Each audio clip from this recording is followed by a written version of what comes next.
How's it going? Dave from Comic Book Investments. So in today's video, I'm going to go through a few comics that I recently lost some money in. And I kind of like this because I can analyze why I lost money and kind of figure out that way I don't do it again. Maybe it's simply as just it wasn't in the cards, win some, lose some, so to speak. But sometimes it's a good way to understand what to buy and not to buy, when to sell and not to sell. And then also it can help you guys out there in figuring out, okay, this book lost money and this is probably why. I know not to do that. All right, so let's take a look at the first one. The first one up is Tales of Suspense 94. And you can look down there and you can see that I paid, in the green, I paid $240, and the 28D means that's how long it took to sell. That was 28 days to sell. And I sold it for $189 minus $31 in fees, because you gotta remember those eBay fees, PayPal fees, all those kinds of fees. There's fees all over the place. So you gotta calculate that so you know. In the end, I lost 34% of my money on that. So not a huge loss in dollar amount, but over 33%, a third of it gone. Can't keep doing that for days and days and days. You run out of money eventually. So if you also look at the graph here, you can see that there is a spike right around, April of 2021 for this book. And then you can see down here on the graph, I showed some recent sales of this in a 3.5. And you can see this floated around, 200 seemed to be the peak, to 189 where mine was in November 3rd. This was actually on the GPA and so on and so forth. One sold for 109. Too bad I didn't get that one. The issue with this one was simply, I got it, I sent it to CGC.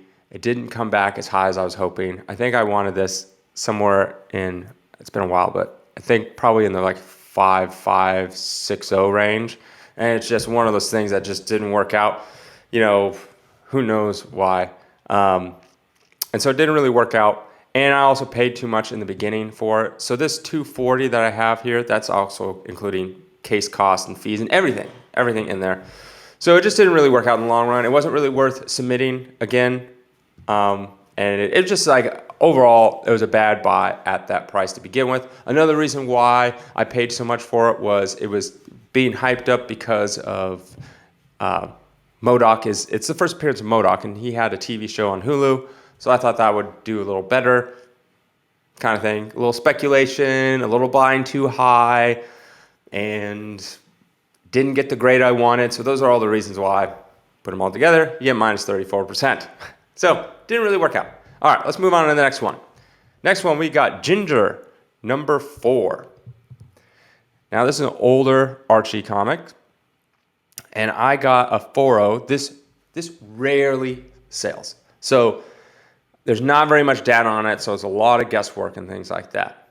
So if you look here, I paid $685 for this, and it took me 771 days to sell it. Yes, it took me basically 2 years to sell this book. I held strong. I do price drops and things like that. Just there's not a lot of demand for this book. So it sold for $475 minus about $20 in fees.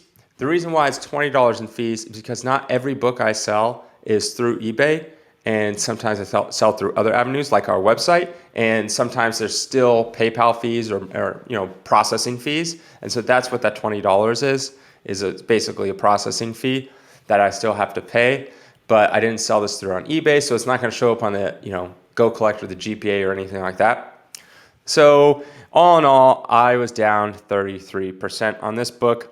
If you look at the bottom down here, you can see a couple recent sales. Most recent was in 2020.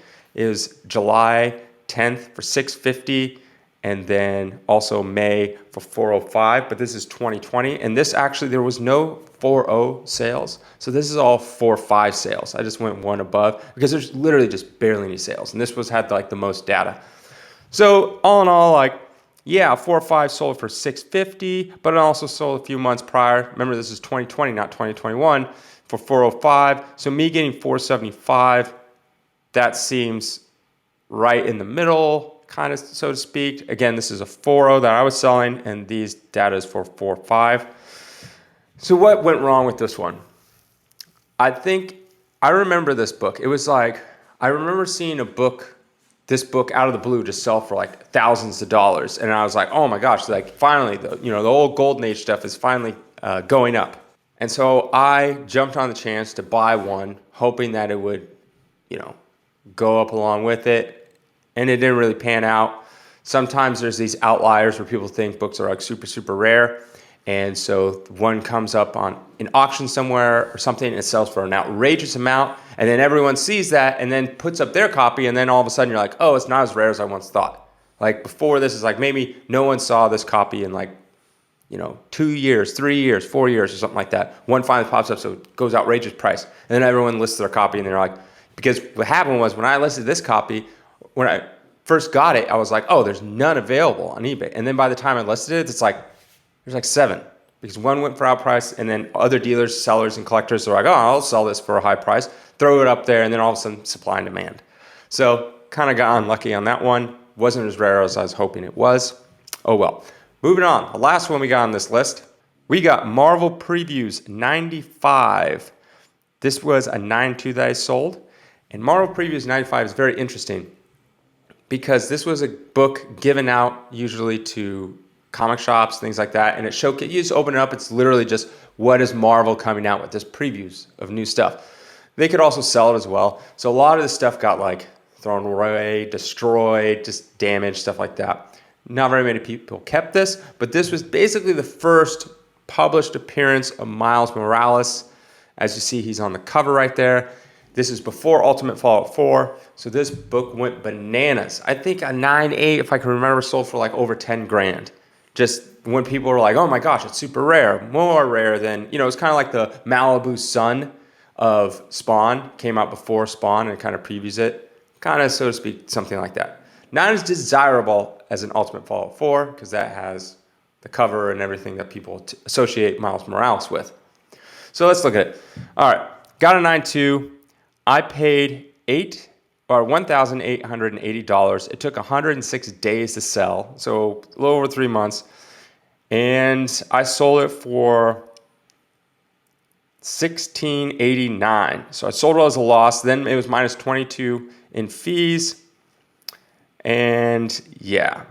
And as you can see right there, August 12th, that was my $1,689. And it was minus 22% is where I lost on this book. Not that great. And as you can see up here on the graph, that it's slowly been going down. Now, what happened with this book? Why did I lose money on this one? Well, a couple things. Thought it'd be a 9.4, came back to 9.2. I think I resubmitted this book still as a 9.2. I can't remember exactly. But I know I resubmitted one of these books.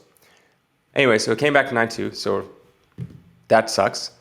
I got swept up in more of the hype of this as it kept on going up, and I was like, oh, this is going to be super rare. It's kind of like that ginger before. I'm like, oh, this is going to be super rare. This is going to be, worth a lot. So I got it in. Obviously, it wasn't nice as I thought, but that's fine. And it just turned out that I bought, at a time, I had 4 of these, 4 copies, and they're all 9.0, 9.2. I think I had a 9.4, something like that. I sold the 9.0 pretty quick, but then I was left with 3 9.2s. And here's the thing. Now I'm competing with myself. If I have them at too high of a price and I got to move this stuff, well, now I have 3 of them. It's going to take forever to sell. And what happens, kind of like with the Ginger comics, all of a sudden I list all mine. Another dealer lists theirs. Another collector lists theirs.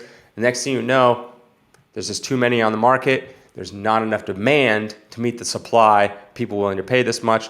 So, of course, I'm dropping prices, working out deals, things like that. Ends up taking a loss on this one. But it's fine because I took a gain on the 9.0 that I sold. I think I still have 1 or 2 9.2s left of this book, still up. But yeah, so not a big deal. Win some, lose some. It's just more understanding why you lost and how you can apply that on your next purchase to make sure you gain. Simple as that. I hope you like this video and let me know down below what you think of this, and have a great day.